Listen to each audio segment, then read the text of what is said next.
What's up, fellow questers? Welcome back to another episode of I Don't Believe in Side Quests, where we love to remind you that every side quest is somebody else's main quest. I'm Gabe, I'm Lauren. and if you guys don't know, Nancy Drew's Season 4 premieres Wednesday, May 31st. We are so excited. So we decided to finish Season 1 of the podcast with our Nancy Drew Season 3 review. What we've all been waiting for. But before we get into that, let's do some catch up on what's been happening this week for us. What do you have anything? One of my good Twitch friends is in town, so she and I are going to get to pal around, do a little Twitch meetup. So that's going to be fun. Do you guys It'll be fun. We're going to do an escape room with another Nancy Drew Twitch streamer. I love escape rooms. I think they're so fun. I don't know, not really a whole lot happened this week. We've kind of just been getting ready for, spring, summer, working on the yard some. It was teacher. There's a fun theme. Oh, in your yeah. Classroom. Oh, yeah. The current one this week is Beach Day or Beach Week, which is, I actually think it's really fun. We brought in so many things for the dramatic play. They were all like... There are sharks! Oh my gosh. Yeah, today was Shark Day. I read a really fun... I don't know if you know who Fly Guy is. I didn't know who he was until I became in the preschool. But he, it was a Fly Guy book about sharks. And I was like, oh my gosh, this is really interesting. There's actually a lot of stuff here about sharks that I didn't even know. And I love sharks. I love watching Shark Week on, is it Discovery Channel or whatever it is? Yeah, and we always have it like running on the TV. So, yes. It's Teachers Appreciation Week this week too, so we got a ton of flowers. Yes. A quick Her Interactive update we wanted to provide since we were recording this after Nancy Drew's birthday, which was a few days ago. 28th. Yes, April 28th. So Her Interactive posted, they didn't make any announcements, so we'll start with that. But they posted a kind of behind the scenes of their voice actors recording lines. So again, I'm feeling very positive about where they are in the development of the game because they have designs of at least several locations. They have their voice actors in recording lines. And there is, so the voice actor for Nancy Drew, Brittany Cox. Yes, there you go. I had the Cox and I was like, wait. Yes, Brittany Cox is going to be returning as Nancy Drew. And then we have a new young male character who is going to be in it. And as soon as they posted this video showing the character design and showing the voice actors, everyone just started shipping Nancy and this new male character. And it's like, guys, do you really think the game is going to be like, yep, Nancy and Ned broke up. She's just going to move. Like, do we think this is going to be a breakup game? Really? It better not be. I know so many of you don't like Nancy and Ned, but I would truly be so devastated. I'd be so devastated. I really want a game where Nancy and Ned go on a case and they can actually give Ned some character development. Because honestly, when Bess and George got the most character development is when they became actually more involved in the games and when you could sometimes play as them and stuff. And yes, we could kind of play as Ned in the Silent Spy or whatever. Or Alibi and Ashes. Yes, Alibi and Ashes. But it wasn't enough. It wasn't really an environment where you could have a whole lot of character growth. And so I feel like it's such a disservice to Ned because he really is kind of this same thing, bless his soul, through the whole series. Well, he's kind of the Ken to her Barbie. He is. Right? You know the Barbie movie slogan of she's Barbie or she's everything and he's Ken. that's kind of what they do with Nancy. Like Nancy is Yeah. traveling the world. She is off being an intern, or she's like in Egypt on a dig, and then Ned's just like being a normal 19-year-old who's just like, oh, I'm going to go to college, or I'm going to go do Yeah, this he's in party, like a or I'm going to frat, go isn't he? hang out. Yeah.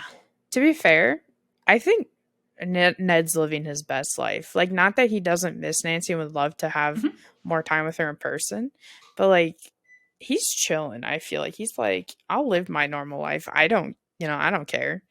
I'm That's what good. Salem was all about, right? Yeah. All of the Ned interactions, Nancy was like, who is that? Oh Who is yeah, he yeah, yeah. talking to in the Because he hears background? a Why girl, is there a the girl girl. there who's just like, Ned, come on and play. Don't be talking to your long distance girlfriend who you never see. Like, I get it. Well, It feels like,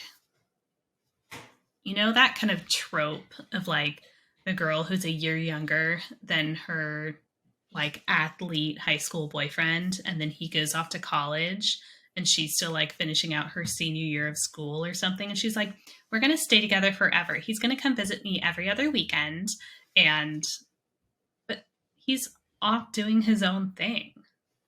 Like he's in a different world. wait, which one are we Just saying is Nancy and which one's Ned? I'm saying Ned's off at college living his own thing, and Nancy's Oh, just okay. like, we're just Okay. going to stay in a relationship even though our entire life circumstances have changed.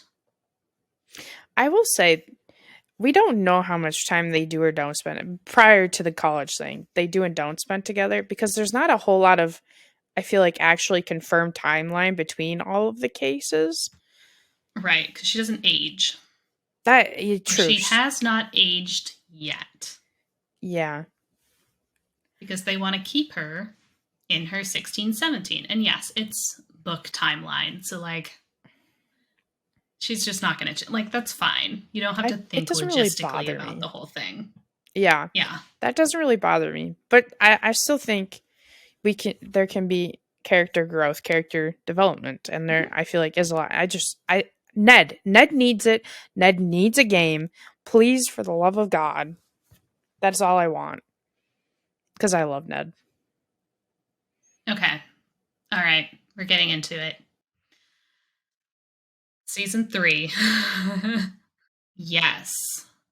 We did want to highlight that one thing we forgot to talk about season 2 was when we were talking about Mr. Hudson, and when Nancy and Ryan were keeping him trapped up in the house, and then he was able to escape. They planned for him to escape so we could go find the tape. But they captured him and put him in a house after Celia died because Nancy was convinced that Mr. Hudson Everett had killed Celia because he found out she was keeping secrets from him. Mr. Hudson did not kill Celia. We never clarified that, but Mr. Hudson didn't kill Celia. It was the group The Way Back that she messed with when she was helping Nancy save Ace's brother. And she like got the list of names back. Anyway, so like earlier in the Oh yeah, season, yeah, so Mrs. Hudson had like messed with The Way Back. And so when Everett Hudson heard that she had done that, he was like, you don't mess with those guys. Those guys are big, like no big nos. deals. It's her fault she messed with them. Anyway, so yeah, so he did not kill Celia. So that was Yeah, one of our questions at the end of the season was like, okay, well, The Way Back killed Nancy's grandma. yeah, yes, Like, let's continue on with this. Spoilers, we did not. Was there a single reference to The Way Back in yes. We'll season get 3? there. Yes, there was. There is. There is. Don't worry. Okay. And then another thing I wanted to highlight was the guesses you made for season 3 was they figured out how to remove Odette, which is true. They did figure that out. You did Nancy is now officially a Hudson is going to be figuring out that it's complicated to run the Empire, and Carson will help to figure out how to destroy it. So I feel like that didn't really happen in this season, but I think we're going to come back to that in the next season.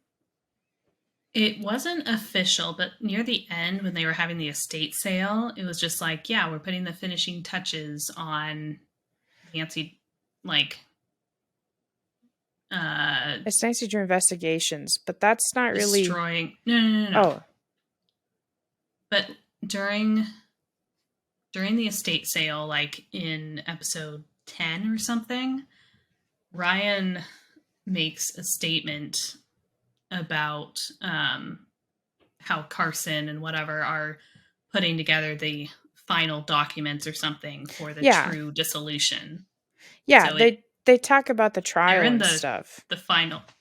Well, but I don't think the trial is necessarily involved in that. Nancy's just, I think it's a legal situation because she's donating all the Hudson's wealth to their victims. Hmm. And so I think it's just like the last little bits of getting rid of the kind of the name pieces of the empire. I guess. I don't know. I kind of feel like it was just touched on. I think it's going to be a more of a factor in season 4. So I don't know. That's up to you if you want to consider that right or not. And then you said, no idea what Temperance is going to do or why she's evil. I bet she starts a coven and Bess joins it. Okay, technically she didn't start a coven, but she definitely like ropes Bess in. So I'm saying that was right. Like you had the logistics of what was going to happen. I knew Bess was going to be entranced by potential witchy business. And if there was witchiness around, she was going to be like, let me in. I couldn't tell if I was crazy. Did she show any magical powers prior to season 3? Because it was all of a sudden like she's not a witch and then she is a witch. Unless I I, don't I don't think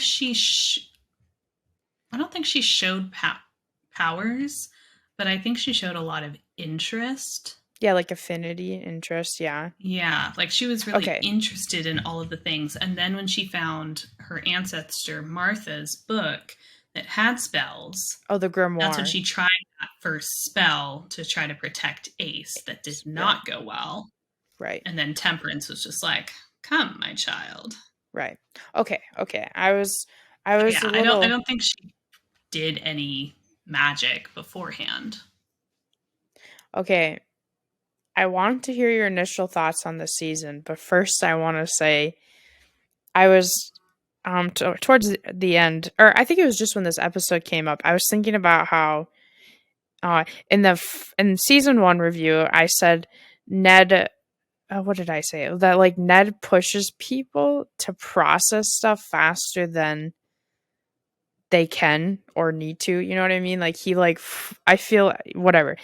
I said something along those lines. And then in season 2, you were like, wait, I see what you mean. And I was like, yeah.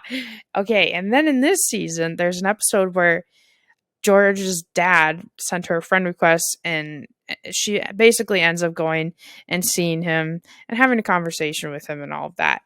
And she didn't tell Nick she was going there. And she kind of was like, I'm running an errand. Oh, I'm at the dentist and all of that. But then when she's, done with it, she comes and tells him.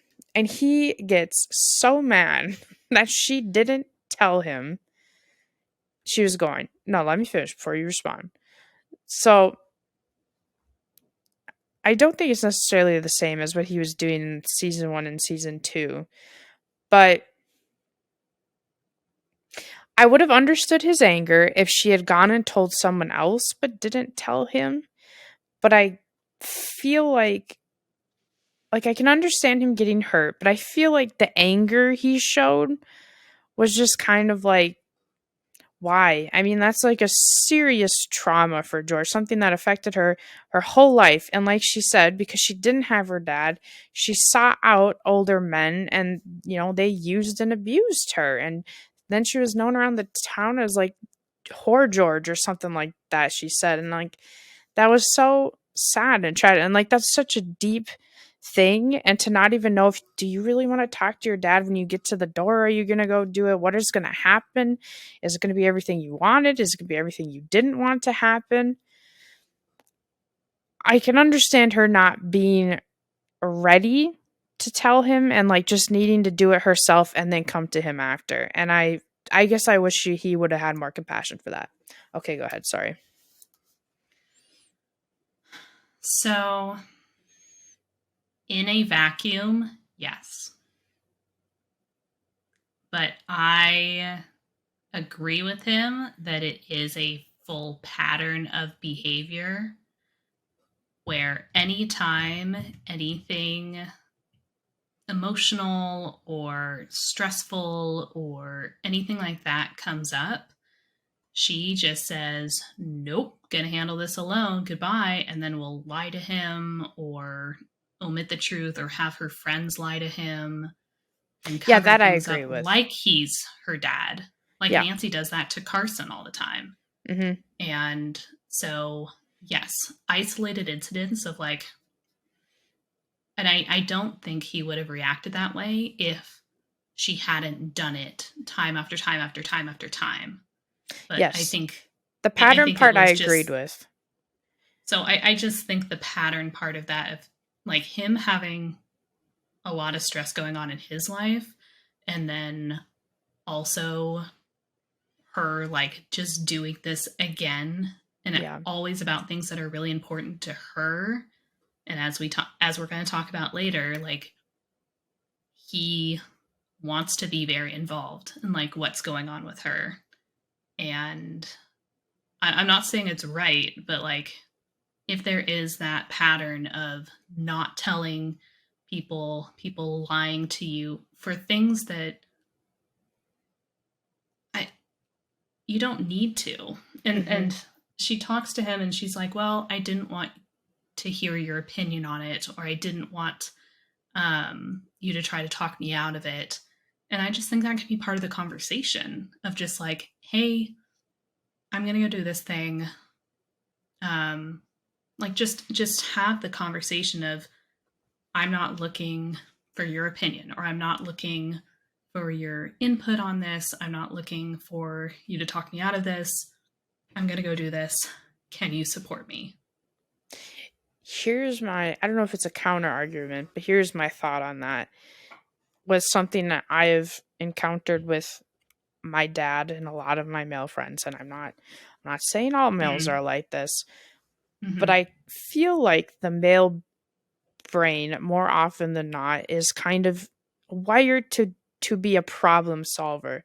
So when you go and tell them something, it's like they can't help it. Especially, oh, my dad does this to me all the time. I'm like, Dad, I just wanted you to listen to me. I don't need you to solve my problems. I just need you to listen Hmm. and like smile and wave. Okay, be the penguin, the Madagascar penguin you're meant to be. And so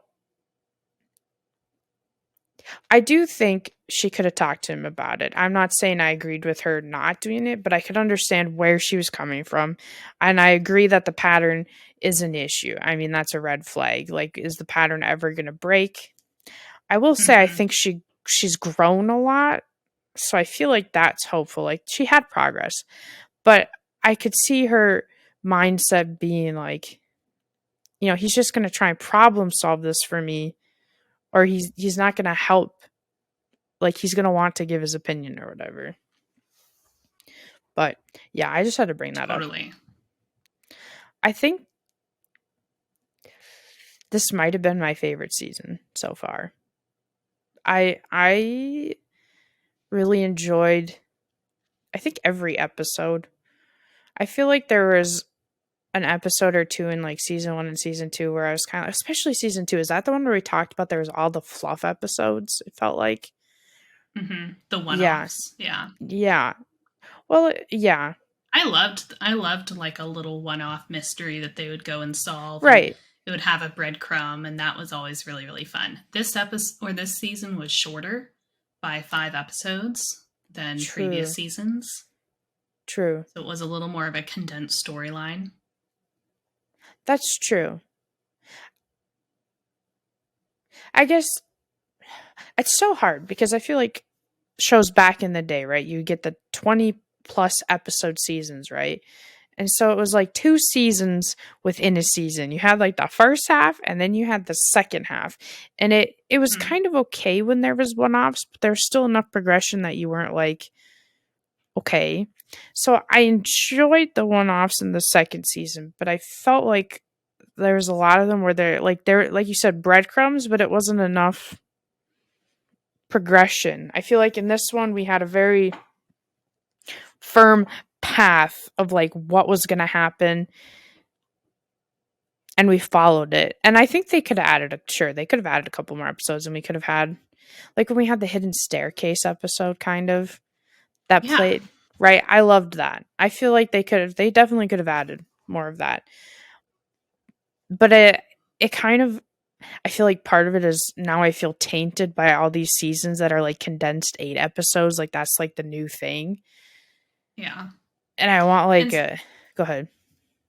I love the fluff episodes because you learn something about the characters. That's true. That's when you get the They growth. right. The writers and you get growth and you learn things about the characters that aren't imperative to the plot. Yeah. And Yeah. the writers keep things so tight with all of these episodes. Like I always take a lot of notes for the episodes, but truly scene, every scene is typically like 2 minutes long. And Yeah. there's a quick little uh, argument or discussion or dialogue between characters, or you watch a character do something, but it's quick. Like it happens and then you move on because there are so many intermoving plot points and pieces and characters you have to learn about and things you have to see. And having some quote unquote slower episodes just allows you to like relax and enjoy the mystery that they're finding out and get the ambiance of an asylum, or take them slowly as they kind of learn and you get to see how their minds work and you get to see how they interact. That only doing things that are driving the plot, Hmm. you just miss out on some of that. I think part of the problem was I think the previous seasons had a longer time frame of everything happening, kind of. Mm. Like I know season 2, the first few episodes happened in a super short time span because you had the Aglaica and all of that, and like that was kind of a short time span, but then the rest of it I think was longer. And this whole season I think took place in like 2 weeks or maybe even less than that. And so it was 13 episodes. So honestly, like each episode was like a day. And I wonder if that's kind of why. I kind of feel like in season 4 they'll go back to having some fluff episodes. I don't know. I feel like maybe it's cuz Temperance was such an intense character, and like she was like I need to get, She was driving things. she really was. So I wonder if that was part of it too. I don't know. Yeah, I mean it. In season 1 we had 2 main murders that we were solving and then had to go off and like do kind of smaller mysteries that tied into the murders.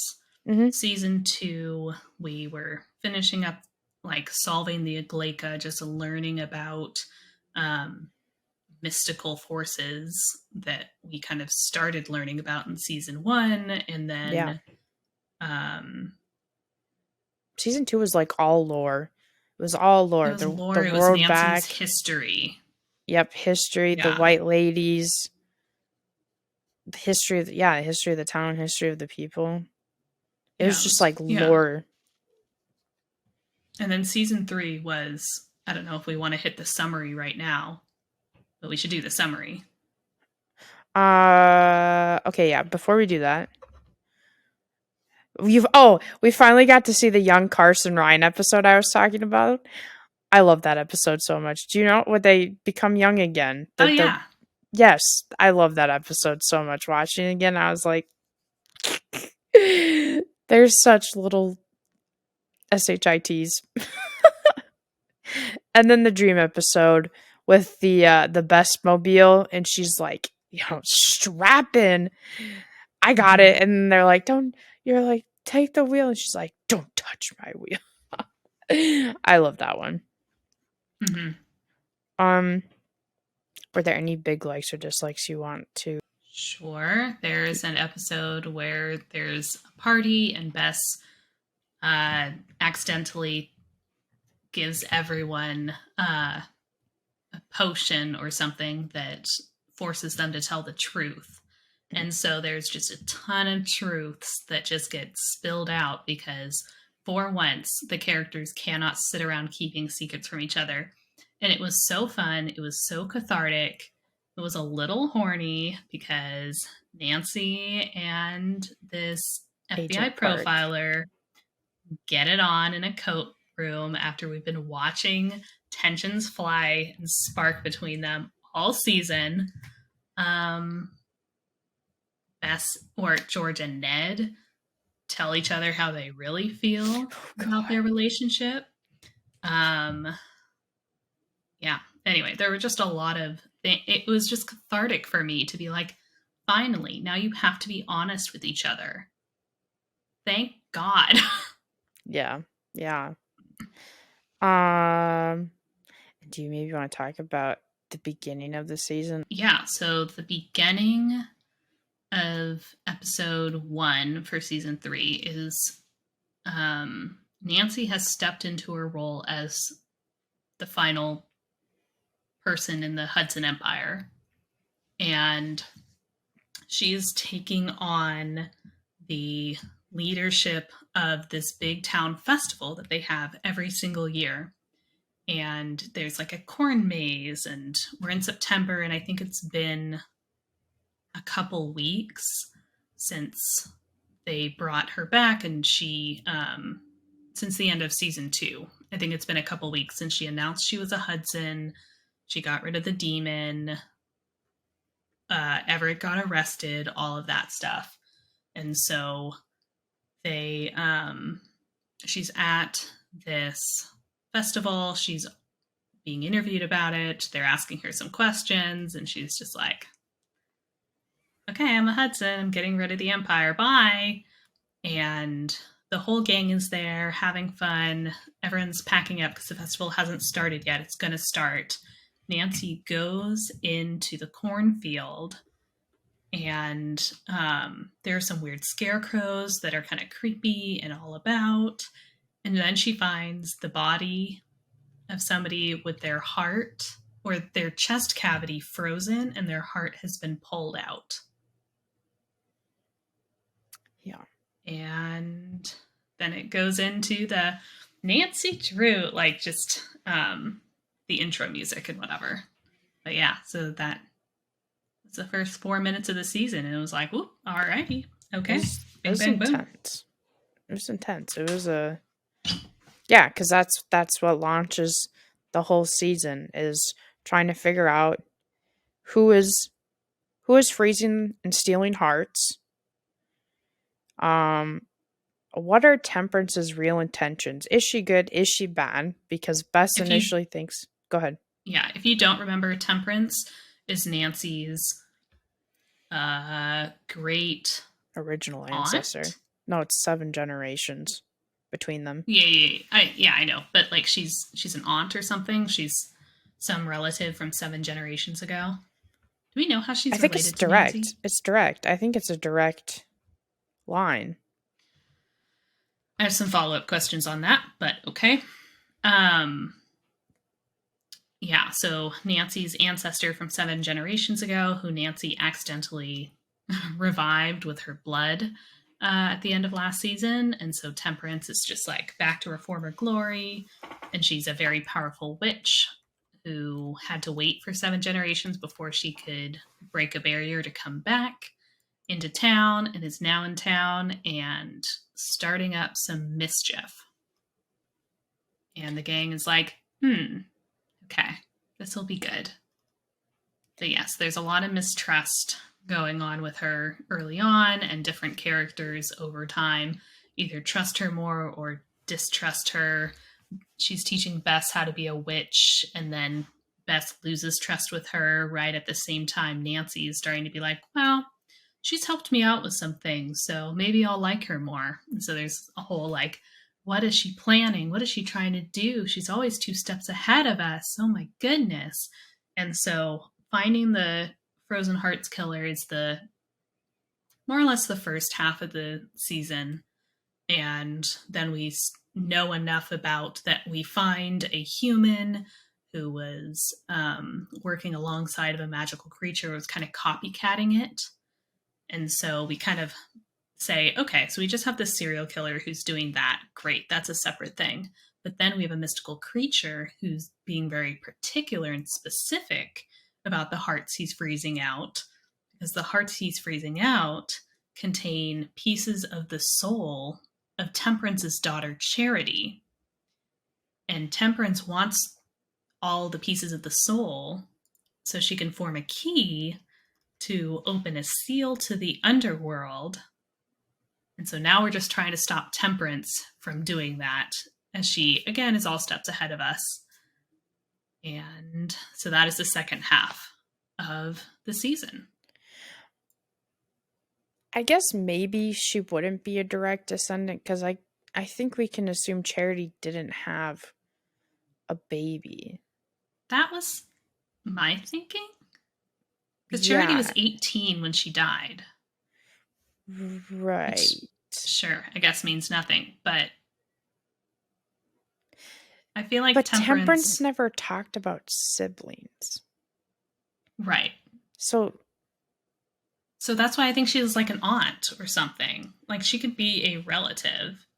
Like, if she had a brother. Well, that's what I'm saying. She didn't talk about siblings, though. So she could have had them, but she never talked about them. I think it's more likely she had a brother than she had a son that she didn't talk about. Right. That's probably true. It's not impossible that she had a son, but I feel like we would have spent more time being like, oh, yeah, well, her son could have, been involved in I don't know. That's okay.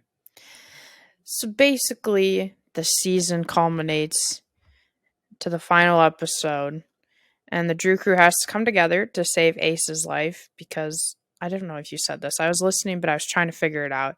Okay, because Ace contains the last piece of Charity's soul. So they fake a truce with Temperance while Ryan pursues a hatchet that can supposedly kill witches. And it turns out Temperance knew all along what they were probably going to do. And so she killed Copperhead for his 3 pieces of Charity, and then with the 4th piece in her...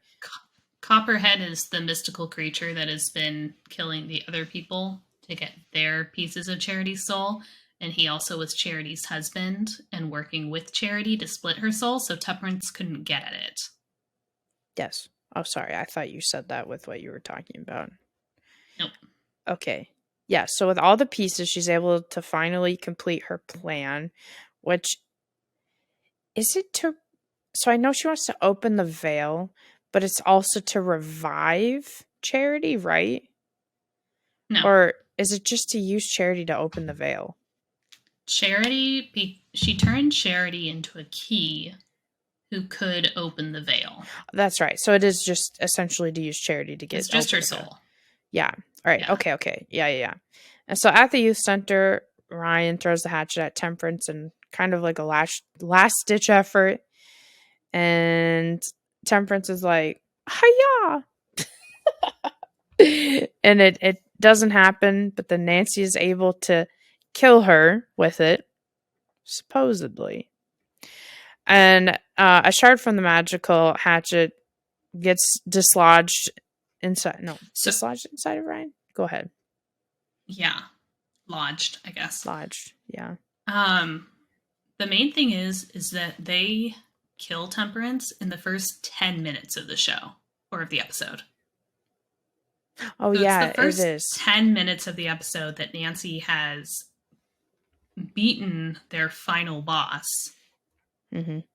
And then 12 minutes in, Ryan dies from the hatchet being lodged in his neck, the magical hatchet. And then... Yeah. Go ahead. Yeah.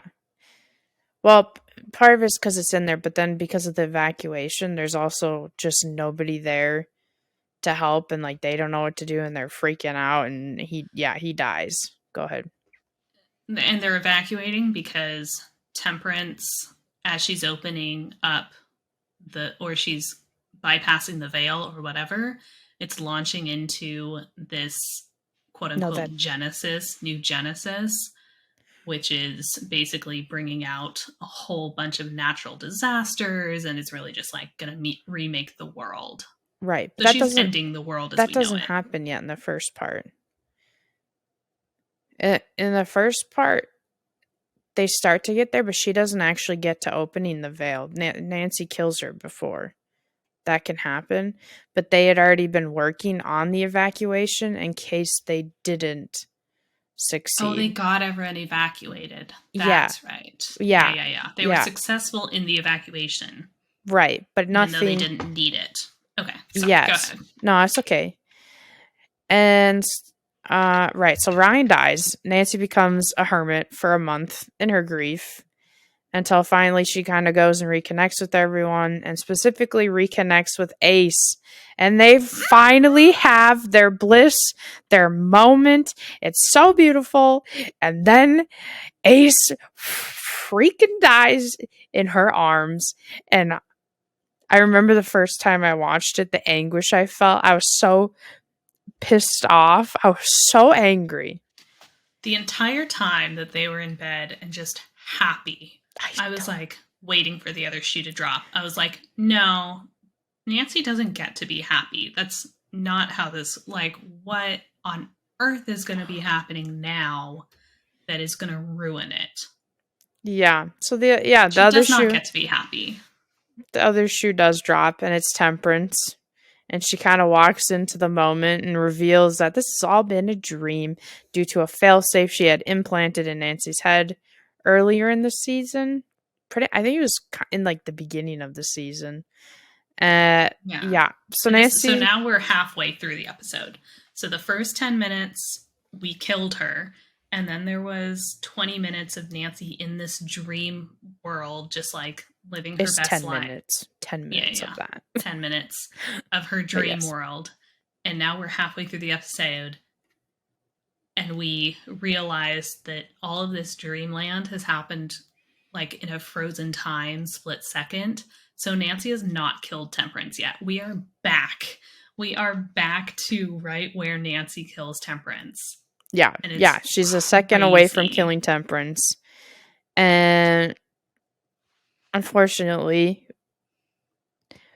well, okay, so Temperance doesn't plant the curse yet, but I did write Temperance planted a curse that would take Ace's life if Nancy ever acted on her feelings for him.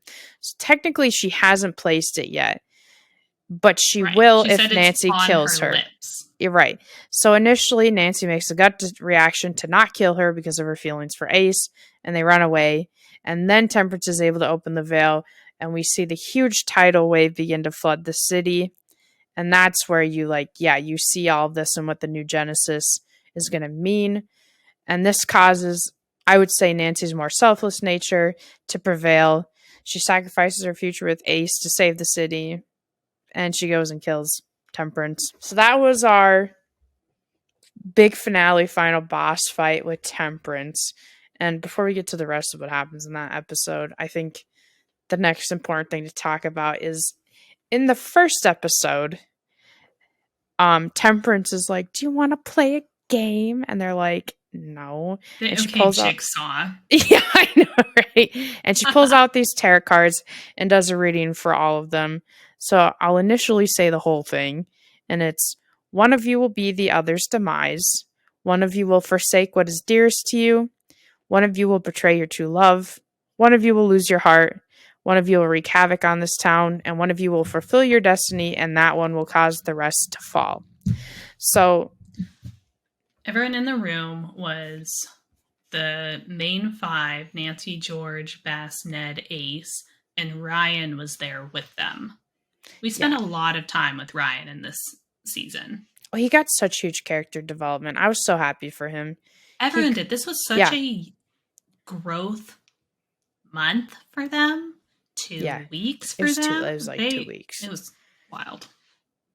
But I felt like that was able to happen because the first 2 seasons were a bunch of buildup, and so then finally we could actually have these breakthroughs.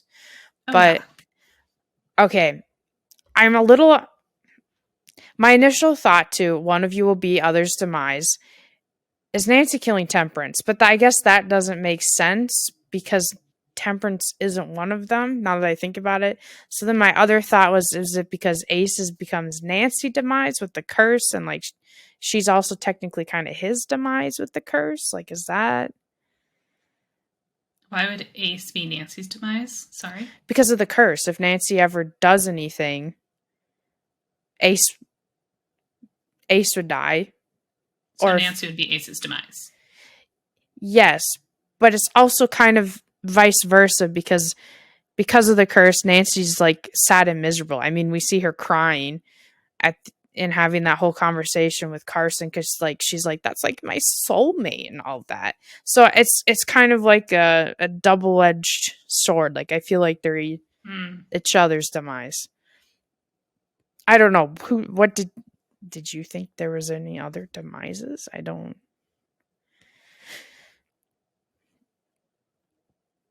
No, I agree. I think, well, when they were first talking the tarot cards, Yeah, the last one of you will fulfill your destiny, and that one will cause the rest to fall. I thought that was gonna be That, Nancy. well, that was the whole time. Like, Temperance, when she was talking to Nancy later, she referenced that, and when talking to her and being like, one of you will fulfill your destiny. So it was very much just like, ooh, that's going to be Nancy. And I was like, because you're telling me it's going to be Nancy, I don't believe you. Yeah, I did not know. I kind of thought it would be Ryan. yeah.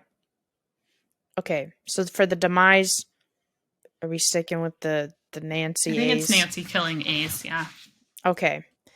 One of you will forsake what is dearest to you. So I definitely think it's Nick, and I don't know if it's like a two-part thing, but like so he's gonna leave the youth center, and he's gonna go to Florida. But he's not going to Florida. No, he is His in a parents month. came up. Yeah, but he said he was staying for a month and then he was going to Florida. So he's But he still, says, yeah, and he did sell the ring. right. So then my second part was Nick forsaking George, and that was with Nick sold the ring when George asked him to keep it, the wedding ring. Go ahead. Yeah. Well, yeah, I think forsake, yeah, the wedding, the engagement ring, the symbol of their love. Yeah. That's what I think. Because he sold it so that he could have the money to repair something around the youth center. Oh, that's why they showed him doing that. I Because in was the conversation, he was just like, yeah, I sold something that was really precious to me. I don't really remember hearing that part. I just remember him talking about doing stuff and like they were talking about filling in the concrete and I was like super Uh-huh. confused about that. The concrete Oh, guy was just that like, makes more sense. Okay, the Nick concrete guy sold. was like, yeah, that's going to be pretty expensive. And he was just like, I don't know. He was asking about how Nick had the money to do it or whatever. And Nick was like, yeah, I came into some money. I sold something that was really important to me. And the guy was like, oh, I'm sorry. So yeah, so Damn. that was my interpretation of what was going on. No, that makes sense because right. So another thing to say is in the last episode, at towards the end, we hear Nancy hearing. She finds the tarot cards again, and she's hearing Temperance's uh, prophecy, prediction, reading, whatever you want to call it. And then as she reads a line, it flashes to a scene, and that's right. Like it flashes to the conversation between the concrete guy and Nick. So that makes sense. Yes, I agree. Okay, I was a little confused about that one because like we see the use. And yes, that makes sense. Okay, Oh yeah, and we don't then know what he sold that was so precious to him until we're in the next scene. right, and so it's one of you will betray your true love, and it shows George is talking about becoming a lawyer, like what you need to take, right? And she sees the store window, and it's the wedding ring. So I added in the or because Nick sold the ring when George asked him to keep it, but I was like, it can't be Nick. Like, I know it's George. George is the one who betrayed her true love. And I'm assuming it's because of the truth episode and like how that just was like a grenade thrown into their relationship. And So during the truth telling party, George and Ned had it out. And George was like, "You started dating me because you wanted to save me. Like, you love me, yes, but you wanted to save me. You want to save everyone around you so you don't have to focus on fixing yourself." And they were saying some hard truths to each other, but because of the truth thing, when she had to ask, "Did you start dating me to save me?" he had to say yes. Like, the truth forced them both to be honest about what they were feeling and ask each other those hard questions. And it was like, I'm so sorry you guys have to do it this way, and I'm so sorry that means that you have to break up, because now, and Bess was, or George also, during that time, like, admitted that she's worried that they're settling. That they're settling for each other, and just that, like, they both have so much trauma that they both kind of like fell into each other to be each other's stability. And she's like, I don't know if that makes sense.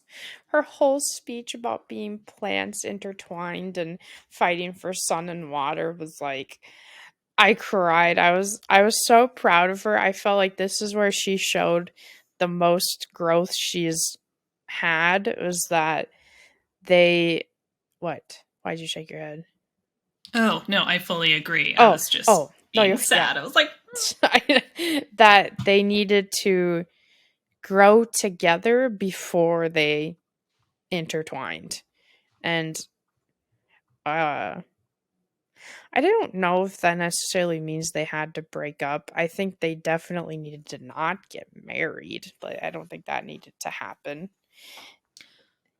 But I think they are going to get back in season 4. I think they're endgame.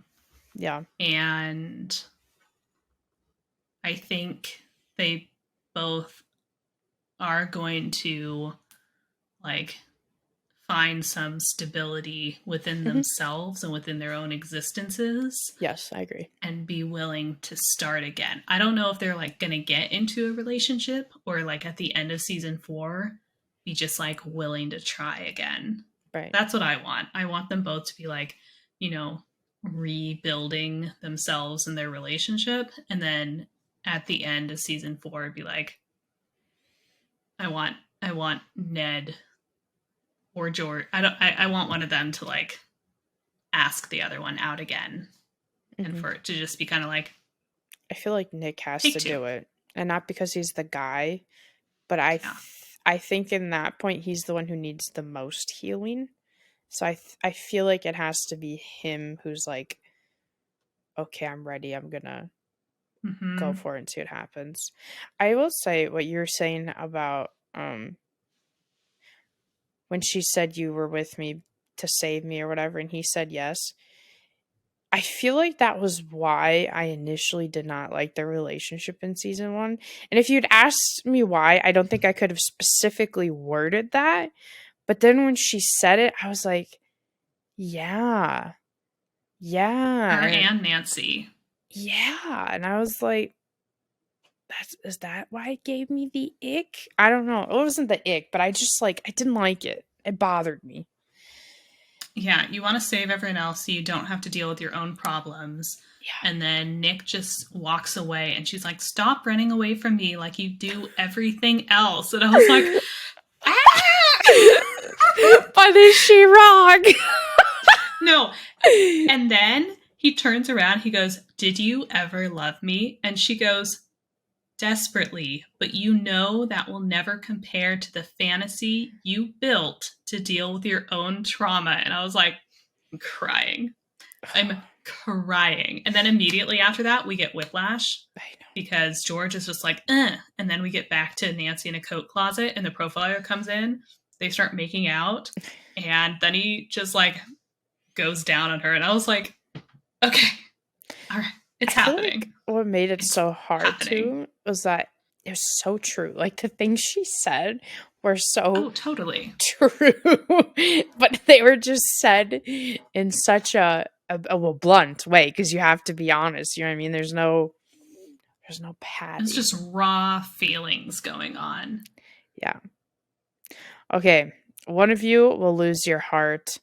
I feel like we all thought when the initial reveal that Ace has a piece of charity was, oh, he's going to lose his heart physically because of the copperhead. But obviously, it's Ace lost Nancy because of the curse and all of that bullshit. I think we can.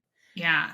In the second to last episode, Ace had finally told Nancy how he felt about her. The next one is, I think we can say unanimously that it's Ace lost Nancy. So then the next one is, one of you will wreak havoc on this town. And that's obviously Bess when she placed the truth spell on everyone. But also I knew prior that was to going to that, be Bess. yeah, I knew Bess was going to be the one to wreak havoc on the town. I was like, what if your little mystical yeah. spells is going to do something? Well, and she'd had misfires even before that one, but that was the Yeah, one where but it, just on it a small affected scale. everyone. Yeah.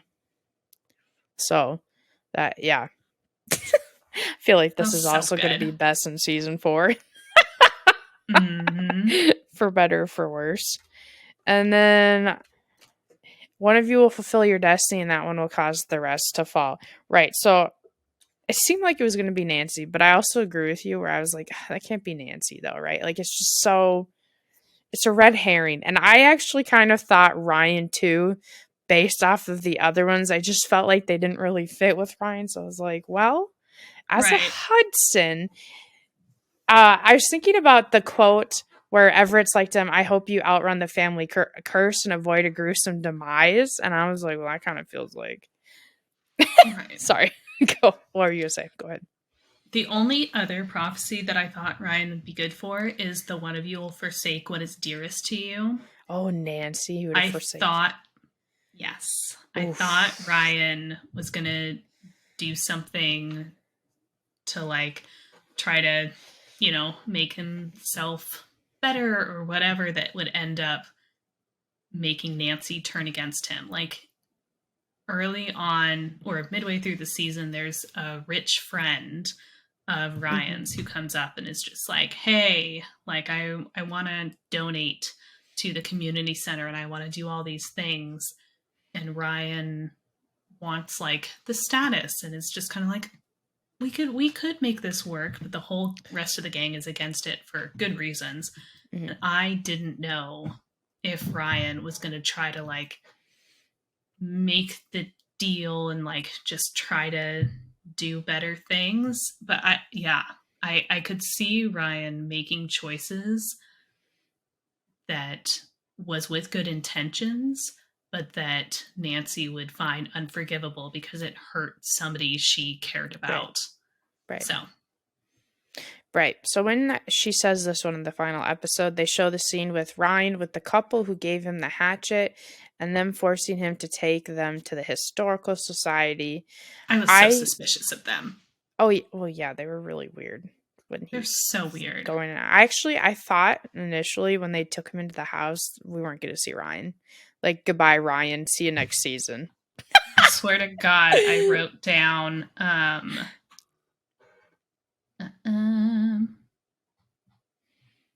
And I think they are the return of the road back.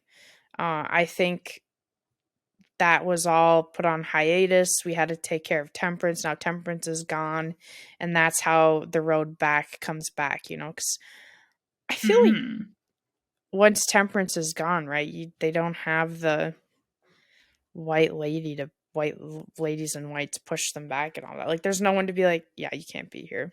You know what I mean? So I think they're going to Ooh, come back interesting. for season 4, and I think that's the start of it. And I feel like they must be intertwined kind of with the family curse. Not that they like caused it, but that could be Because they um have the relics and yeah. they're just like into the relic stuff. But the road back is like a whole thing. Like their governments, politics, um the technology. I don't remember if it's they want to get rid of technology or what it is, or I don't know. They have something against with technology and all of that. But mostly it was just like the road back obviously has to come back. So where else would it be? I feel like that's just the prime moment. You're getting us ready for season 4. And I mean, the This show road is back is what ridiculous. would cause everyone to fall. You know what I mean? Yeah. So The that, show is ridiculous because sorry. we always end on such a cliffhanger like this. There's no way for the show to be like, oh, 4 months later, 6 months later. True. So Yeah. like we're gonna go straight into like later this evening. Probably like a couple days from now or like the next Me, day. I don't think so. Oh no, yeah, it I would think have they're to gonna be the show mini up. Bess. Yeah. Bess is gonna be running the museum. Ryan and the couple are gonna go show up, and the couple is gonna go steal. I don't know what they're gonna be up to, but I would be shocked if they didn't show us what the couple was doing. Yeah. Yeah. Okay. And then so last season we talked about the update. Oh, okay. Are you what? No, I was just laughing because I was just like, my notes say Ryan showed up to a nice couple's house asking about relics, and they're like, "Well, we sell crafts." I like And they he was call like, them "Yeah, you've nice. got a serious artifact for protection by your front door, so don't BS me." And then I was like, the great people or the couple would be great people to run the museum. Let them run it because I was like, they know all about artifacts. And then my next bullet point, that couple is going to kill him. So I went through quite a journey from like one little conversation of them.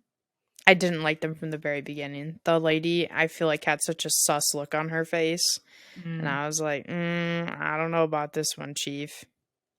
Because they compliment his car, and then Yeah, I was like, that's such a weird thing to say to someone initially. in Nancy's little dream sequence, well, where Ryan is dead, but his car went missing. Then Nancy found out about the car, and she and Ace are driving to that weird couple's house who had stolen uh, Ryan's Ryan's car when they get in the car accident where Ace dies, and then we reveal it was all a dream. I'm a little yes. shocked we haven't had a and it was all a dream before on the Nancy Drew show. I feel like they're primed. Yeah.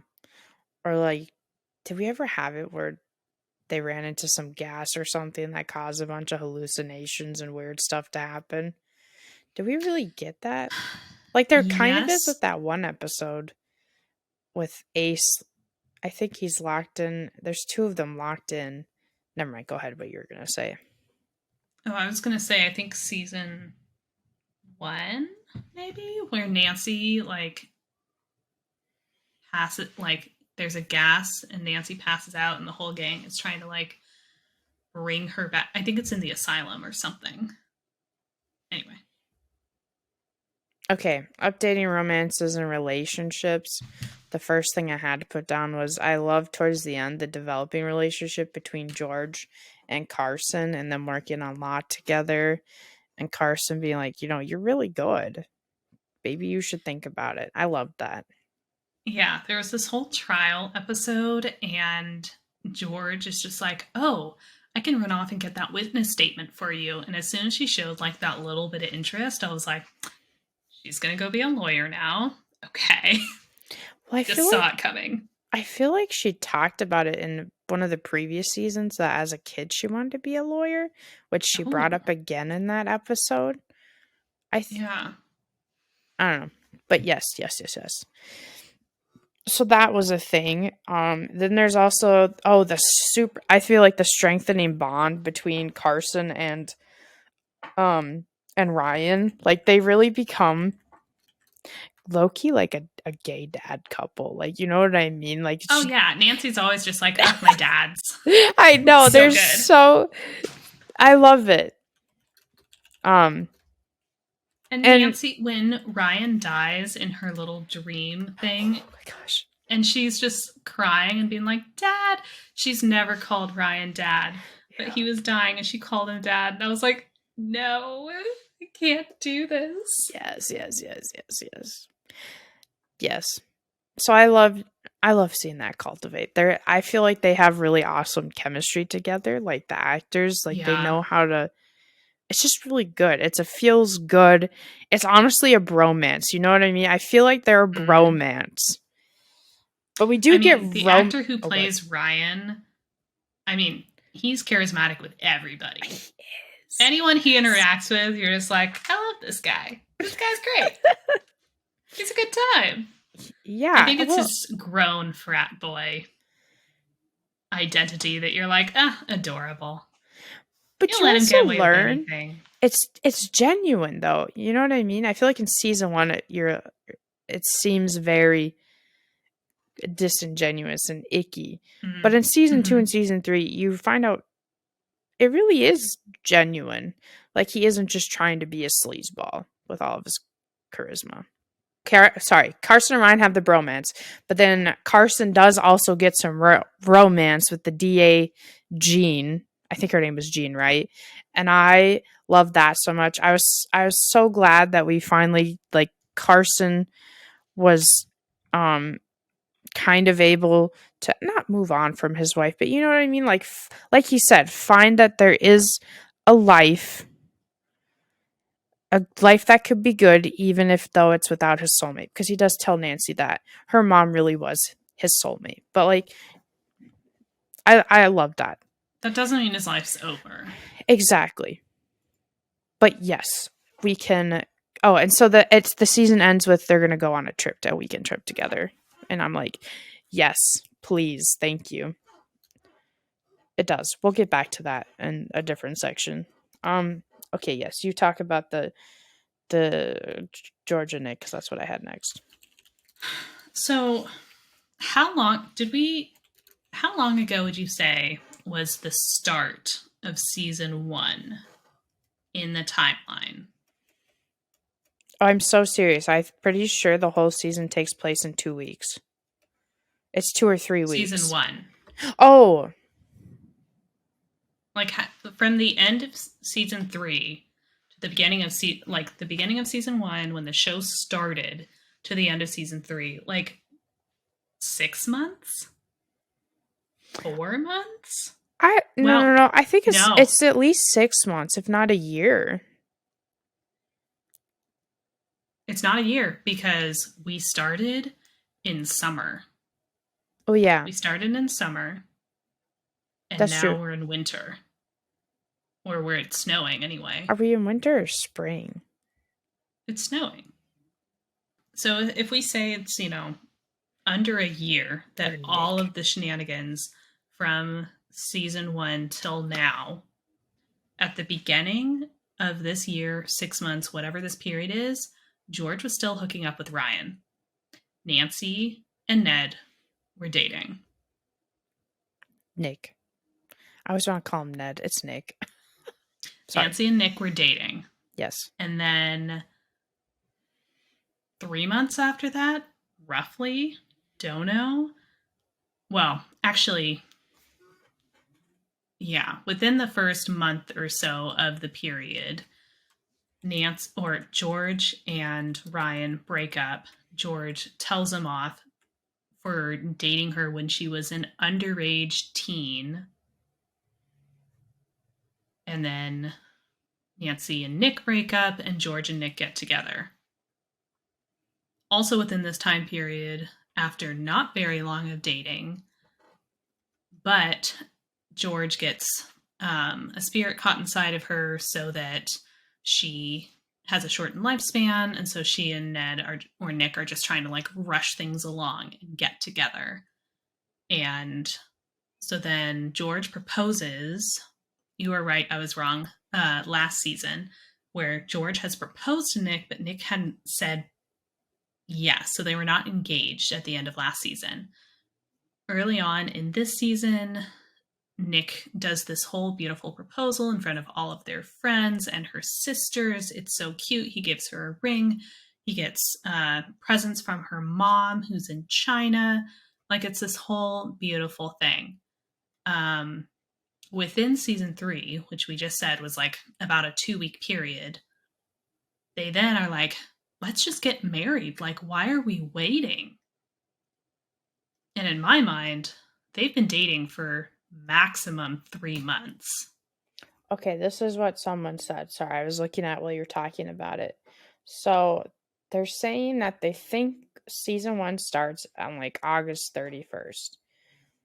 I would agree. Because it seems like the whole summer passed before that, and the whole summer is when Nancy and Nick are hooking up. Yeah. And then they believe Karen got arrested in about October because when Nancy showed her the footage of confronting Dodge, she said, "You didn't realize there was a camera last month." And then that was part of the push before Carson's trial, which was like 2 days later and included calling to the Aglaika. And then the first part of season 2 was the week they had before the Aglaika killed them. And they mentioned specifically that the night they beat the Aglaika was the 21st, which I agree with them. I would assume is October 21st, since it only has really been about 9 days since Karen was arrested. Then the last episode says that the 21st was a couple weeks ago. So I think the beginning of season 3 is a week into November. I think I would buy that timeline. Okay. So, yeah, so 6 months. So, yeah. 6 months. Yeah. Well, this is what I'm saying. It's like this is what I'm saying. months. The time, like, I know these characters, you know, these 18-year-olds are so mature and whatever. But, like, and I know that they don't act weird around their exes. But it weirds me out every single time we see Ryan interacting with George or with Ned. And it's like, hey, 3 months ago, Hugh and George were having an affair. Mm-hmm. He's done a lot of growth, but still, like, having this man as a volunteer around the community, around the children's center, having this dad, like, or having this guy learn, like, to be a dad. I love that for him. But he was hooking up with a underage teenage girl within the past year. I don't know when George's birthday is. And that was only like 4 months ago. So, like, I'm glad we're all over it. But, like, anytime he interacts with George, I'm like, you guys were hooking up 4 months ago. You were, like, her trauma response to not having a dad that, like, made her into this high school pariah. And well, I don't think he was the first one. I don't think he was the first one she'd done that with. I think she'd... Yeah. But yeah. But still. In my brain, it's been at least a year. Like, it doesn't make sense. I think it's just the actors all look older. Well, it's not even that. None of them but look like 18. The extreme character growth and all of the things that happen and develop, like, that kind of character growth doesn't just happen overnight. Like, that's something that takes time. In real life, it takes time for people to grow and to change because you have habits. You know what I mean? Like, it's just ridiculous to me. So, Nancy or George and Ned, yes, they are like, oh my gosh, we're going to get married. We're just going to do it right now. And they rush to the courthouse and get a judge to agree to let them walk down the aisle that day. Does Maine not have wait 3 days? Does Maine not have you need witnesses for this wedding? I have a lot of questions. It's okay. I just want to say, when I first saw that and we got to that moment, I was so pissed off. I was like, this is BS. George deserves so much better than this. You should have your friends there. She should have her sisters there. I was like, George deserves the white gown and flowers being thrown and put that boy in a tuxedo. Yes, I Come was on. peeved. I want to see him dressed fancy. And He'll be don't they stunning. need witnesses for that? I thought you need That's what I'm saying. a Like, I had a lot of continue. questions because at least in Washington, you have to have turned in your marriage license, and there's a 3-day waiting period before the ceremony or the legal ceremony can actually happen. Hmm. Anyway, so I was like, no, they can just roll up at 4:57 when the court closes at 5, and the judge will be like, rock on. Anyway, so That was strange. George is just like, I want an aisle. And so they back up to the other end of the hallway. They're like, come on. And it's just the judge and Nick. And George is standing at the end of the hallway. No flowers, no nothing, just like in a sweatshirt. And is just like, uh, hmm, actually, no. And so she and Ned then have this whole conversation where it's just like, hey, the soul that was Odette, who was in my soul and shortening my lifespan, is gone. So there's no need to like rush. And so this is where they have the whole conversation about like, we're going to grow together. Like, we're going to, grow around each other. And they take the ring off and they decide, like, we don't need to be engaged right now. Like, I knew they were going to break up. Wait, hold on. Isn't that where George says, I want you to keep the ring, right? Can you keep it for me? Is that when Yeah. she says it? Yeah, okay. Go ahead. But while they were engaged, there was this whole period of time where Nick was trying to like befriend her sisters Yeah. and like trying to like be really nice to them and help them with homework, and they had never had like a stable male figure in the house. And so we're like really untrustworthy of him at first, and then he and George spent a lot of time being like, he will always be there for us. Like, you do not have to worry. He will always be there. And I was like, no, he will not. I know what you guys are doing and I don't trust you. And then I was right. And George had to tell her sisters that, okay, sorry. So they agreed to not be engaged. And then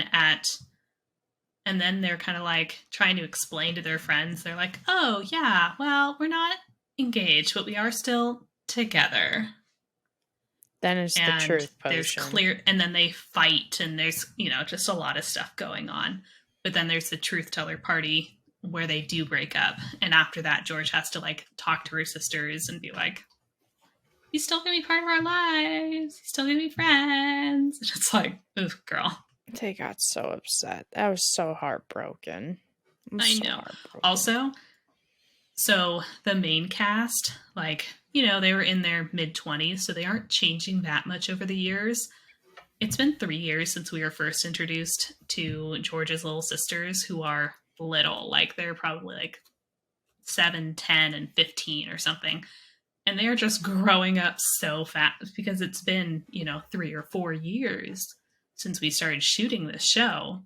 And so they didn't bring on new little girls to take their spot. And so now all of the characters where, 4 months ago they looked their age and now just look so much older. And anyway, it's fun. They're great. I love having them involved, but Mm-hmm. it's just funny just because kids grow so fast.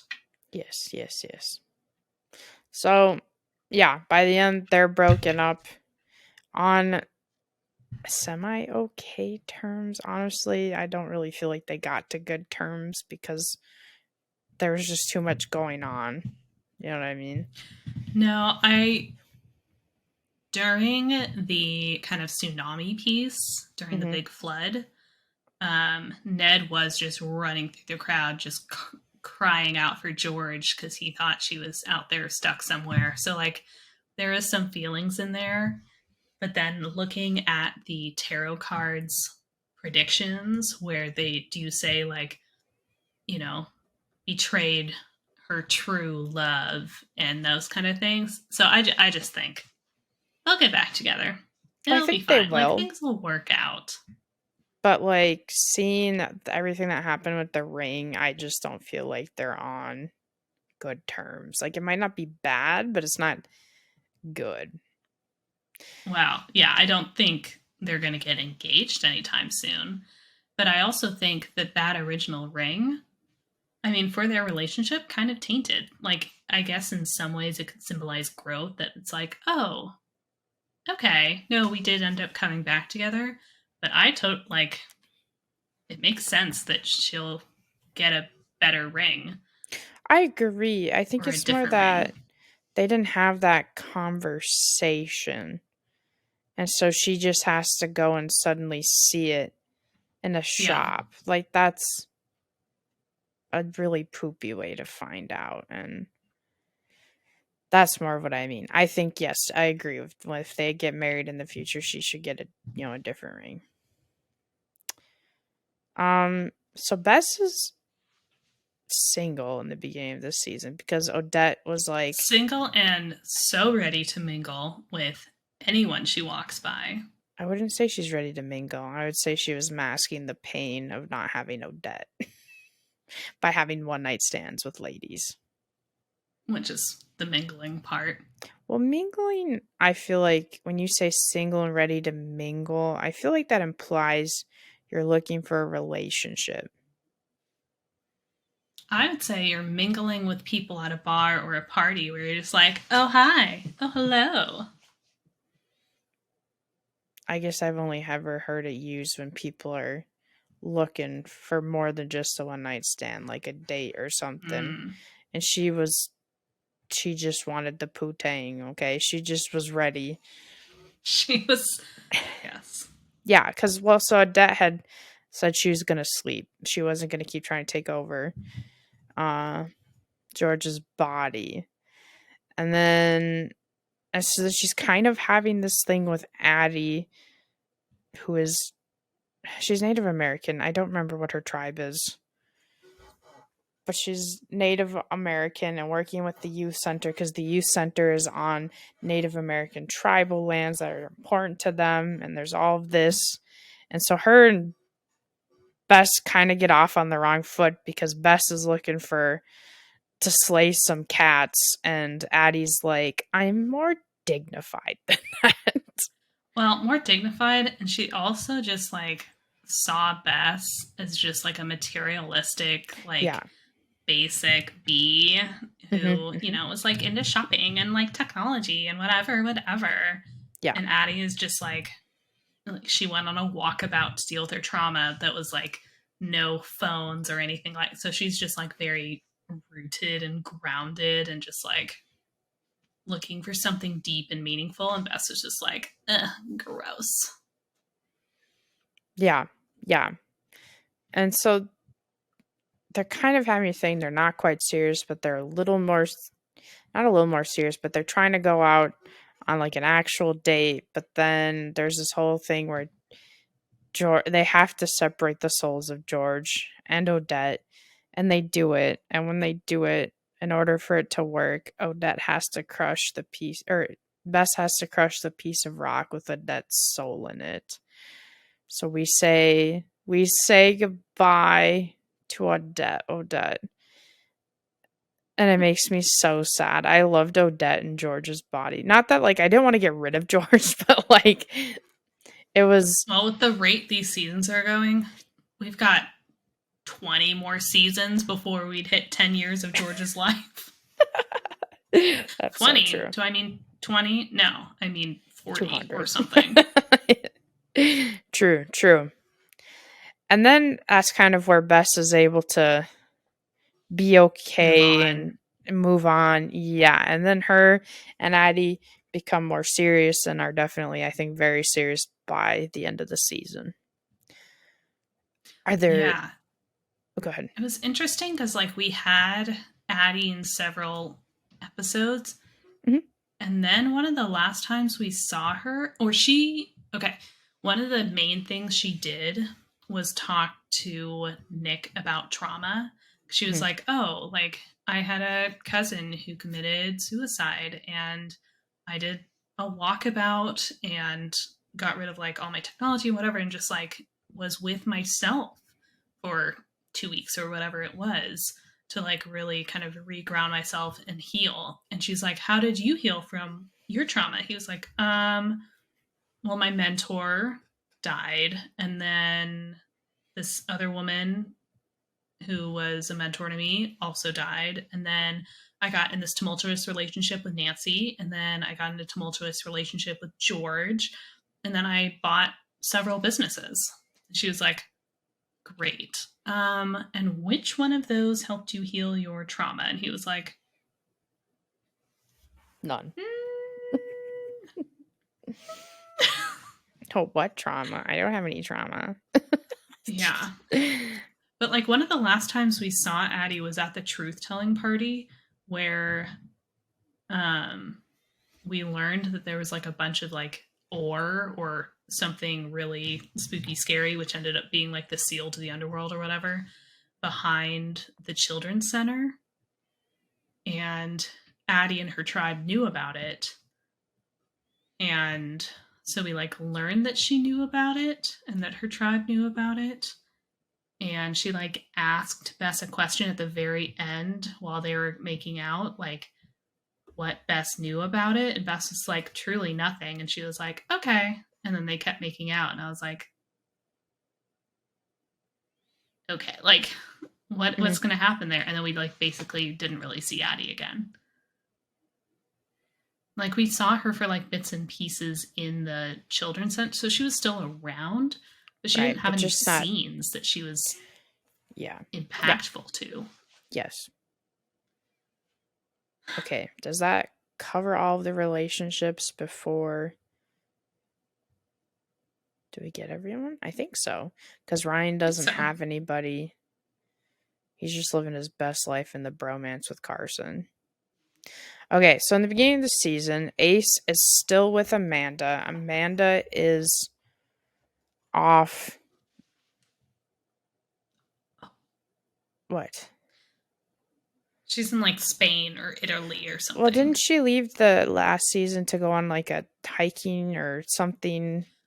The two of them, Ace and Amanda, went off together to do this mountain trip. But then she came back and she like went to Italy for a while, and Ace like decided not to go with her. So she's been off in Europe. Regardless, she comes back for one episode. Amanda is gone, and so while Amanda's gone, Ace is like, "I'll help Amanda's dad, who's been convicted before for I think it was just all of the theft. I don't know if it was anything else, and he's doing bad stuff. I just know he's doing bad stuff, and Ace becomes kind of like an accomplice, and then he has to give Amanda's dad over, and he does it essentially behind Amanda's back. So the episode she comes back for, he's like, we have to find your dad because her dad's on the run again, so that I'm not convicted because I was not a part of this. Like I didn't do any of this because someone was murdered, I think, and he's anyways. And so Amanda's like, I'm not going to turn him in, or I can't turn him in, and all of that. So Ace goes with or follows Amanda when she goes to see her dad, and he lets the cops know, or the cops are following him or whatever, and the cops come and get her dad. And so that ends their relationship because Amanda's like, I can't believe you did that. And I was like, good riddance. I was mad. Again, we all knew she was like a block between so that Nancy and Ace couldn't get together. Yep. Yeah. That was her character once we... Oh, side note. Yes. Their last name is Bobbsey, right? Yeah, it's the Bobbseys. So, like the Bobbsey twins. Yeah. Okay. Yeah, so that leads us... picked up on them being the Bobbsey twins before, which I think is a really fun little shout out. I thought we talked about that last season. Did we? Yes, I kept trying to get through to you that Amanda and Gil were twins. And you were like, what? I remember how you didn't even remember their names. You're like, well, that's very true. Okay. Do I know the name of the FBI profiler? No, it's Agent Not Park. For the first 10 episodes. Agent Park. Do we know his Agent first name? Park. I'm pretty sure they just call him Agent Park. Anyways, that leads us to Nace. Hashtag Nace forever. I season 4, Ace better get hit. Okay, first of all, I feel so sad that Ace thinks Nancy would be ashamed to be with him because he doesn't have his crap together and he's like living with friends and stuff. Because when he and I'm like, makes me so sad. But I'm like, season 4, Ace, you're smart. It's I because know he you're puts her on a smart. pedestal. He He does. thinks she is the best thing that he's ever seen in his entire life.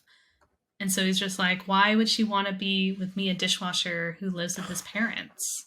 Bless him. Well, no, at that point, he's not living with his parents. He's been couch surfing. Well, at the beginning, I mean, he has Well, been but living with his at the parents. beginning, he's not really thinking that because he's still with Amanda.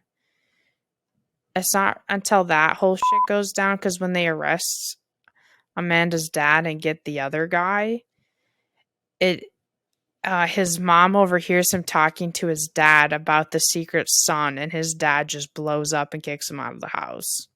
I could not believe that. I couldn't either. I was really mad at his dad. That was a really upsetting conversation because his dad was just like, get out, you cannot come back here, don't tell my secrets, blah. Like his dad, that was wild. And then his dad never apologized for that. He came back and he was just like, oh, your mom really wants you to come to this thing, your mom wants you to come home, your mom wants to do all of this. And I was like, get out of here. It's not his mom's fault that he's not home. And his dad was just like calling him out and being like, why do you still rely on us? Like, you shouldn't. Anyway, just acting like either he was ungrateful or he was mooching off of them. And anyway, and so I think it was just like touching on a lot of Ace's insecurities. Yeah, it was awful. Okay, so like we said, Temper puts a curse on them when they killed her. If Nancy ever acts on her feelings for Ace, he'll die. And so at the end, towards the way end of the episode, Nancy goes over to see him, and they almost have a moment. They're about to kiss, and she's like, the barometer cracks, which is what happened in her dreamscape. She's like, I should have never come.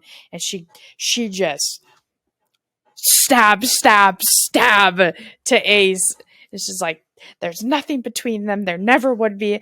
I don't have any of those feelings that you have for me. And just, oh my Lanta, my heart. It's just like, look into my eyes and what do you see? Or something like that. And just walks out and you're like. And it was horrifying because he was just like, I got a job at the morgue. I just got an apartment below Nick's and now I like have my own place and I have a real job. So now like we can be together. He literally airs his whole insecurities about he wasn't good enough until now he could maybe and she's be like, good that enough. was not that's nothing to do with anything. Shot through the heart and you're to blame. So Nancy's just having a meltdown, obviously, because she has all of these feelings. So when that happened, that towards the end of that, when I first watched this episode, I was like, season 4, Ace he's gotta know what's up. Like, he knows Nancy. Please tell me he can put 2 and 2 together. Like, he knows she has feelings for him. What? Side question. Yes. Is there anything in the curse that says Nancy cannot tell him that there's a curse? I don't think. It's just if she makes her move or like acts on her feelings. Yeah. Why cannot she just tell him or tell Ned, or somebody at best, the Platanker? Why can't she tell somebody else to tell Ace that like, hey, there was a curse that he'll die if he and Nancy get together? Honestly, that was my whole thought process too, is I didn't understand why she felt like she had to take it on all by herself. And she does have... Other than she's Nancy and that's what she does in literally every situation. Yeah. I was proud of her. So she does talk to Carson about it. She opens up to Carson. They have that whole wholesome conversation. He's like, it is possible to live without a soulmate, and maybe you get more than one. You control your fate. I was kind of like, this is a little soon to say maybe you get more than one when she didn't even get to be with her first soulmate. Like, at least you were with your first soulmate, and then, I think but yes, but also she's 18. well, she definitely needed the pep talk. And 18-year-olds have strong feelings about somebody who maybe considered their true first love. Hmm. Would you say she loved Nick? Mm-mm. Um. Okay, wait. Let me amend that. I I think to the extent of what she was capable of at the time, she loved him. But I think ultimately it's more of a friendship love for her. Like I think I think it was lust and he was a coping mechanism, to be honest, in the summer. I think that's what he was, and to the extent she was capable of, she felt love. But ultimately it was just friendship love. With Ace, um like the profiler said, they started as friends. Like, they were really good friends. It was all organic. He was able to go through all of her barriers without the pressure of romance or any of that. So I think And just be they, like her number one fan and her yeah, supporter. yes. Yeah, he's the one who she can always count on to have her back no matter what. Like, she has Now, him. is that because he's in love with her and therefore is just like, sure, whatever she wants? I love No, her. because he had it before he had those feelings for her. He was always for her from season one, to be honest. And before, I feel like Yes, but did he have feelings for her? I don't think so in season one, and I don't even think in season two until maybe towards the end. And he definitely wasn't even realizing it till season three. But I would We're not say, accepting that that's how he felt. yeah, I would say no for sure season one, and not in the beginning of season two, which is why he was able to get with Amanda. I mean, obviously they also put her as a block, but I think that's also why he was able to have feelings for Amanda.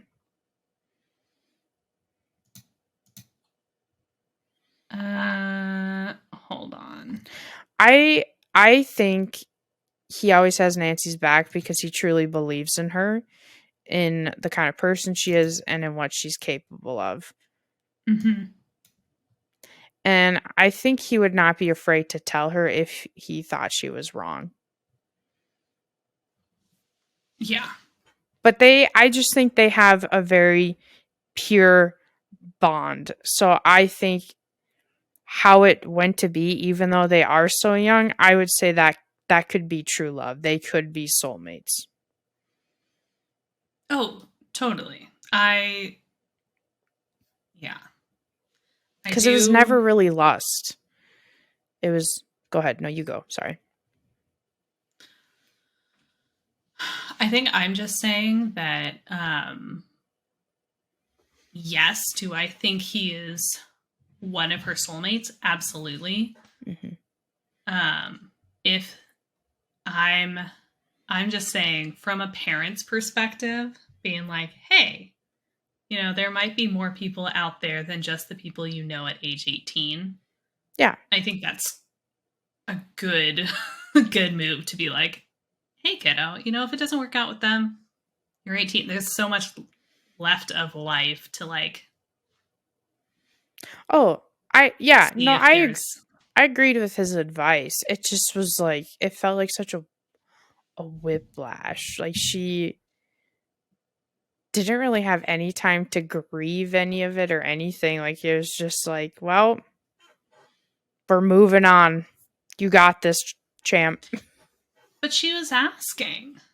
Like, she Yeah. asked him, like, he's going on dates with this person after mom died, and mom was your soulmate. So, how are you moving on?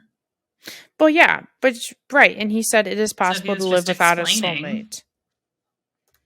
Yeah. Right, that part made sense. And then it was like a couple sentences later where he suddenly was like, and maybe you get more than one, but he was saying that he never said he thought Jean was a soulmate of his. Just that Right. it was possible to live without his and still be happy with someone who isn't necessarily his soulmate. Mm-hmm. And then she was still really sad, so he said to her, maybe you get more than one. Poor Nancy. I was sad. Okay, just to recap how it ended, where we leave everybody at the end of season 3. George is going to try law. I think she still owns the claw. They don't really address any of that, to be honest. So, unsure. Nick stays in town for a while longer, like you're saying, because his parents have come to visit. And he also sells the ring George asked him to keep to be able to fix where the veil is at the youth center. And like you said, also Ace got a job at the morgue and he is in an apartment under Nick. Bess decided to accept and become the keeper of the historical society. We didn't really address the whole Hannah Gruen thing, but basically she disappeared into this like parallel reality where she could see what was going on but couldn't do anything. Ace I knew joins there was her. something up with her because I everyone know, kept right? being like, "Oh, Hannah's gone. I don't know. Bess is taking over this thing." I was like, "Where did Hannah go? Right. Come on, guys, put it together." Ace ends up there. They save them. Hannah's like, fuck this shit, I'm out. This is making me question everything. I'm questioning even being a keeper and listening to what they said because she's pretty much the reason the Copperhead came out and was able to start doing all of that killing and stuff. And she was questioning life. So she's like, I gotta go. Peace. I'm handing in my resignation and giving my suggestion for succession. They send the letter to Bess. Bess is like, heck yes.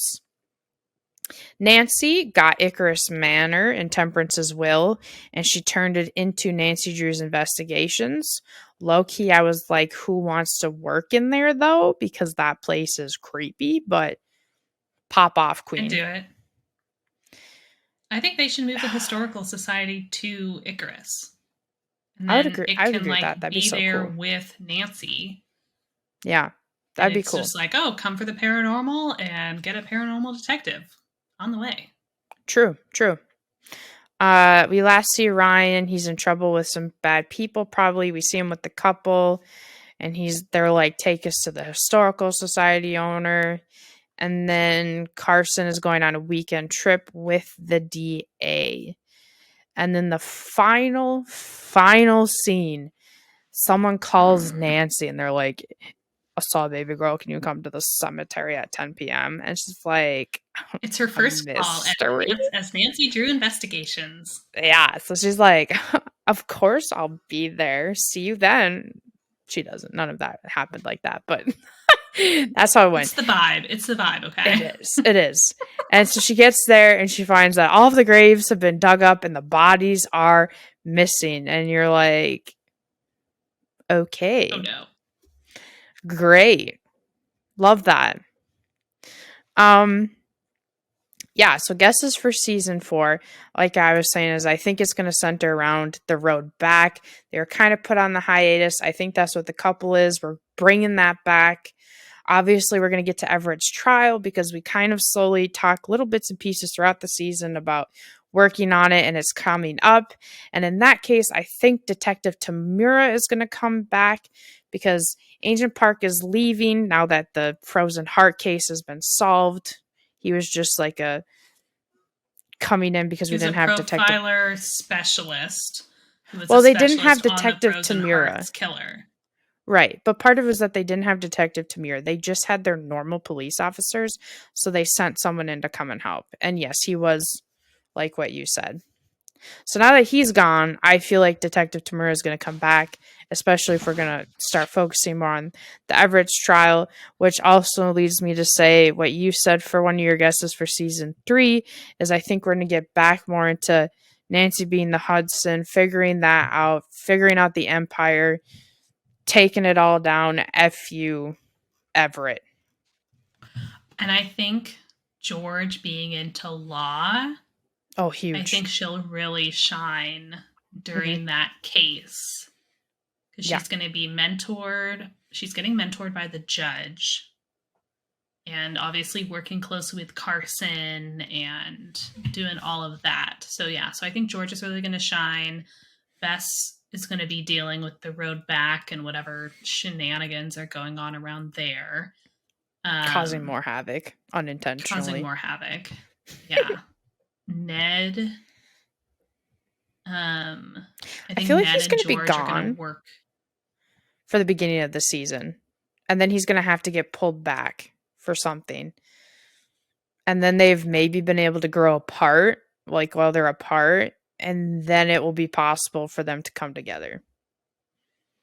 What do you Mm. think is going to happen for them? Again, it's just if they have a time jump. Because remember, like, the last thing we see is, or one of the last things we see is Ryan careening down a road with the angry hatchet couple. So That's true. I I don't think there's going to be a jump between the end of season 3 and the beginning of season 4. Maybe Nancy solves a couple things, or like nothing really happens with the graves or whatever, or we just say, or maybe we, yeah, I think we're gonna go directly in, and then maybe season or episode 2 or 3 there will be like a time jump, and Nancy's like inundated with calls for her investigative agency, whatever. Yeah, I But think we're going to go right into it too, based off of how the other seasons would go. It was more of a, I just feel like for them to actually come together, he has to go home and face Florida and heal with that. You know, I but just I think he think has to do that. his parents are here, and I think it's But they've been there before. It's not his parents. He talked about it in the episode with that girl who came, is that he hasn't been able to go to Florida because he's so ashamed and all that. So I feel like he yeah, needs to face that. Like he has to go back, even if it's for a short period of time, and face that. And yeah. But I think he said his parents are going to be up for a month. a month. It was a month, Yeah, yeah. so unless we have a big time jump, Yeah. and I don't so know. and maybe it'll be something where like we spend 3 weeks in the season in like a bunch of episodes, and then in like the second to last episode then there's a time jump and Ned goes away for that, like we Right. wait out the month that his parents are here, and then when Ned leaves then we do a time jump to when he's coming back, and this is when he like comes in or is just like, George, like, I'm coming back to town, do you want to get coffee or something like that. Yes. Do we know, is season 4 the last season? Do we know how many more it is the last season? Confirmed? Sure is Sad. confirmed. Oh, you know what? Yes, you're right. All right, then I'm gonna say, I think, I think Bess and Addie are endgame. I don't feel like we can introduce another girl for her, and I feel like she should be able to have someone in the end. What? You can respond. Yes, in that case I think we'll have some more involvement with Addie's tribe, Mm-hmm. because um and some of their kind of rituals, histories, like what they know about a variety of things. Because one of the things, there are weapons that are made of that special ore. Yeah, So I feel like the road back would be interested in those, and then her tribe is going to be like keeping them safe. I think they're endgame or Bess ends up as a single bad bitch. I don't think there's anyone else that's suddenly going to show up for her. I think those are her two options, to be honest. I think we're either going to end with, like, for sure, George and Nick are back together, or it ends on they're going to try it and see what happens. And so you get the hope that they're there. Um, I'll be really disappointed if it doesn't end with Nancy and Ace together. They could not give us that. Yeah, like it's the ending. I'm sorry, Nancy has to have a happy ending. You just can't do Kennedy, we're that. talking directly to you. Please. Please. Please. Can't take it. I hope Carson and the DA are still together at the end. Eh. More I'm of pretty his. lukewarm on her. It's not really her. It's more of I just want Carson to be happy. I want him to have not completion, but just something. It's been a long. Maybe it hasn't been a long time since Nancy's mom died. That's really confusing, honestly, with how their timeline works.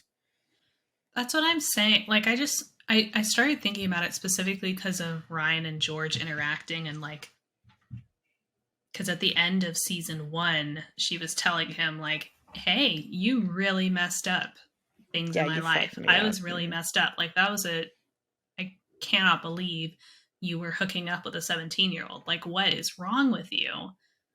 Or like having an affair with a 17-year-old, no less. And that was the end of season 1. That was 2 seasons ago. Yeah, And now weird. she's engaged and now not engaged, and he's her friend's dad. And anyway, I feel like Ryan is still going to be single. We're still going to have the bromance, rocking hard, taking care of Nancy. I feel like he could get his shit together and maybe he moves out of the house. But honestly, I wouldn't be upset if they just yes. stayed together because I feel like they're so wholesome. Well, and see, Him and that's why Carson. I'm not sure if Carson will stay with the DA or if Uh, he and Ryan are, because like Ryan's, he's not sleeping on their couch, but like, he has a room, I think. yeah. You know what? Let's get rid of the DA and just have the bromance. I would actually be Thank so you. okay with that. To be honest, I think I would be more okay with that than the DA because I feel like that might be more fulfilling for Carson. But go ahead. I had a thought. I think because she'll be involved in the Everett trial, right? I don't think so. She's the DA. I think he has. I think Everett has his own. But she's a prosecutor. Well, she's a defense attorney, so if she was working for anybody, it would be Everett. But Everett, I think, already has his own team. It's Carson who's a prosecutor. Carson was, oh, and he also does pro bono defense because all of his people are like, he's a defense You know lawyer. what? Now I don't know. Now I'm confused. You know what? I don't know. But I don't think she's a part of it. Or if she is, she's going to get pulled into it because up until now, she hasn't been a part of it.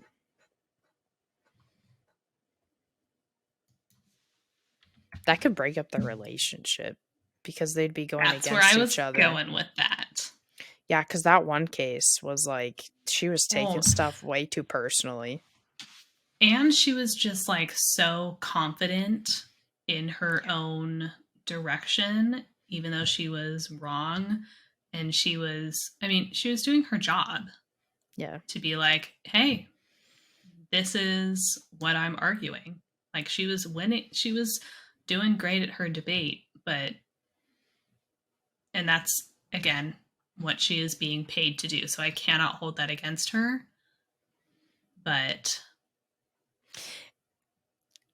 It was more of yeah, like the conversation before it where they couldn't go on the vacation. And she's like, can you just accept that he's guilty? And he's like, except he's not. You don't have evidence to prove without a doubt that he did it. So why don't you just accept um basically dropping the charge from what it was to a lesser charge so he would not be punished as harshly?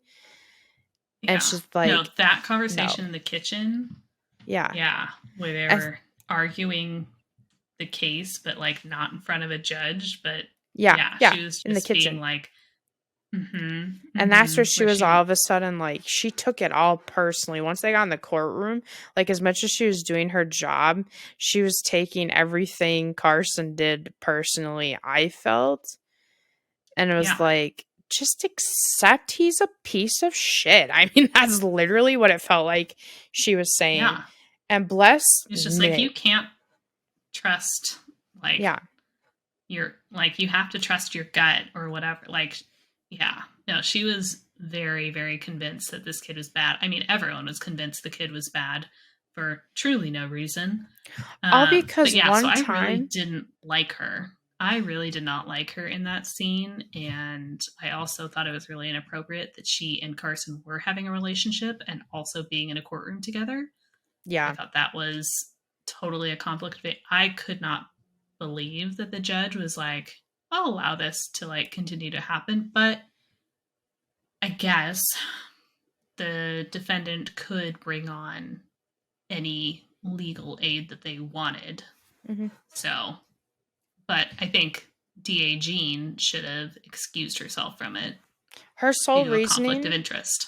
was that because one time when she gave someone a second chance and then he went and killed his wife, that we can suddenly give nobody a second Second chance chances. without That was undeniable so proof. wild.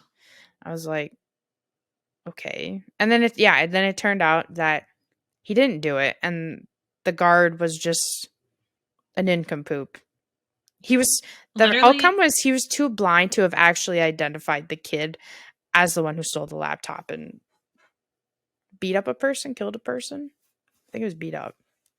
beat up because Yeah. the guy came out of the coma like out a couple hours after the court case was decided and was like, yeah, it wasn't him. Yeah. I was like, how quickly did we rush this court case? Like, when did this happen? These kind of court cases take months to Mm-hmm. get through typically. But I guess in a small town, I don't know. I mean, depending on how badly he was beat, he could have been in a coma for months. It really depends. But yeah, Sure. it was what it was. It was wild. So you're right. Ship the bromance. Yes. I think, yeah, the bromance, again, training, George.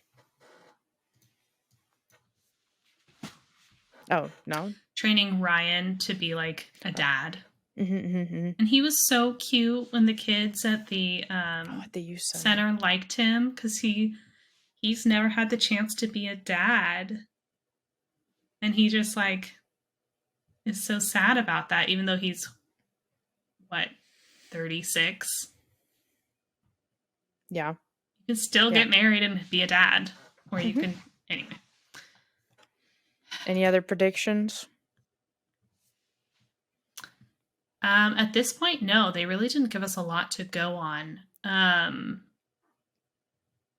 It has Yeah, to be we the tied road up a back lot of loose ends. Yeah, because that's just how you close it out. If season 4 is the end, like that's what you have to do. You cannot just introduce something else.